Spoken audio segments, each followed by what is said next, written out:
atsika io fampandrosoano no alahara androsoa aby gny tanàna fakempalemana ilamy fanagnatsika rova iaby fahasalamana ho azo aby isotrona no madio iaby izaza iaby anary ianatsy aby ho tavita mpanao soporo karakaraina toanagny aby ho tavita nano mpiasa tsy anava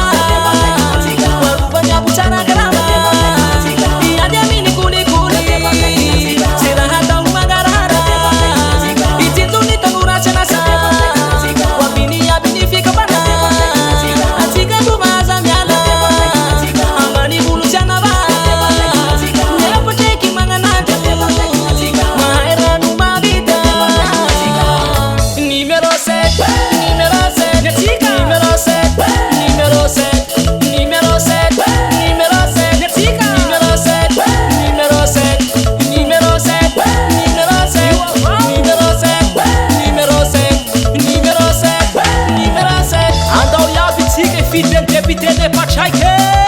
manganandro depite pachaike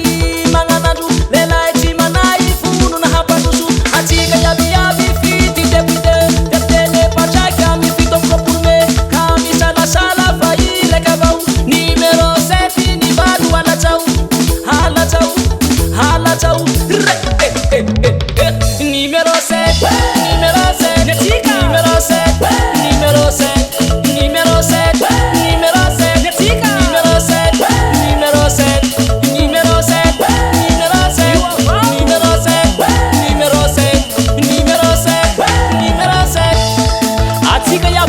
aza miala amin'ny depite pachaike lelahy magnanazy io zanavara ny vona hampandroso ty